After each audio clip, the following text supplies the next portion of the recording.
Hello, എല്ലാവർക്കും ആദീസ് വേൾഡിൻ്റെ പുതിയൊരു വീഡിയോയിലേക്ക് സ്വാഗതം. എല്ലാവരും സുഖമാണെന്ന് വിശ്വസിക്കുന്നു. ഇന്ന് ഞാനൊരു കിഡിലെ റെസിപ്പിയുമായാണ് നിങ്ങളുടെ മുന്നിൽ എത്തിയിരിക്കുന്നത്.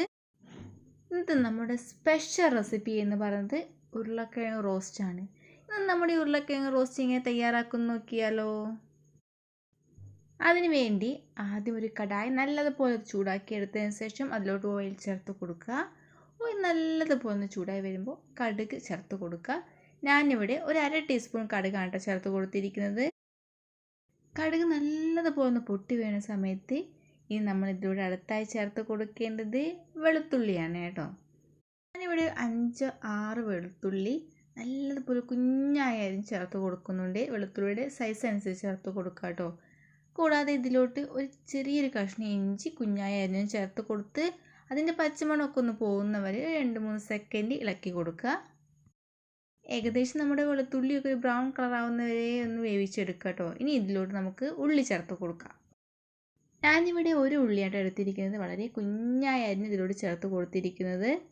ഇനി ഇതിലോട്ട് നമ്മൾ എന്ത് ചെയ്യണം, ആവശ്യത്തിന് ഉപ്പൊക്കെ ഒന്ന് ചേർത്ത് കൊടുത്ത് നല്ലതുപോലെ ഇളക്കി കൊടുത്ത് നല്ലതുപോലെ വാടുന്ന വരെ ഒന്ന് നമ്മൾ അടച്ചു വെച്ചൊന്ന് വേവിച്ചെടുക്കണേ. ഞാൻ ഏകദേശം ഒരു 5 മിനിറ്റൊക്കെ ഒന്ന് അടച്ചു വെച്ചിട്ടുണ്ട് കേട്ടോ.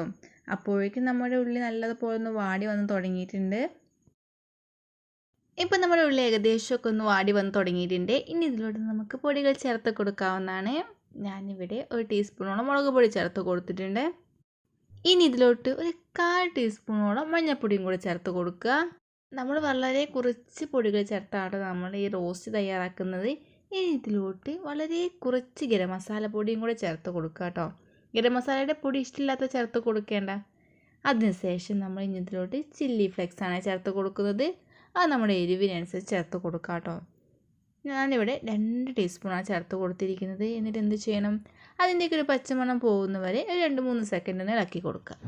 നമ്മൾ ഇതേ രീതിയിൽ ഒരു ഉരുളക്കിഴങ്ങ് റോസ്റ്റ് ഉണ്ടാക്കുകയാണെങ്കിൽ നമുക്ക് ചോറിനൊപ്പം വേറെ ഒന്നും ആവശ്യമില്ല കേട്ടോ. ഈ ഒരു ഉരുളക്കിഴങ്ങ് റോസ്റ്റ് മാത്രം മതി, അത്രയ്ക്കും ടേസ്റ്റിയാണ്.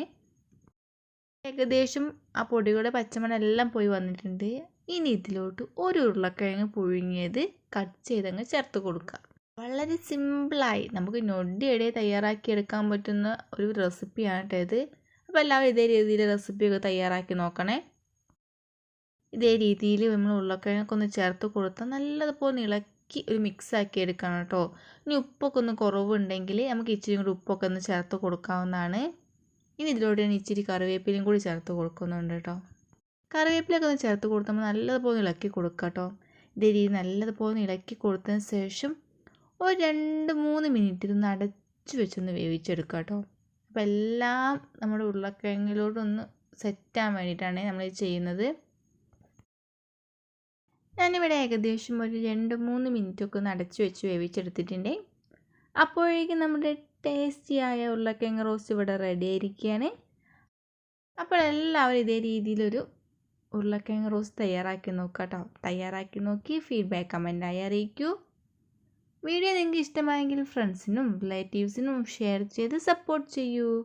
ഒരിക്കൽ കൂടി വീഡിയോ ലൈക്ക് ചെയ്യാനും സബ്സ്ക്രൈബ് ചെയ്യാനും ഷെയർ ചെയ്യാനും മറക്കല്ലേ. ഇനിയും ഇതുപോലെയുള്ള കുട്ടി റെസിപ്പിയുമായി വീണ്ടും കാണാം. Thank you for watching my video.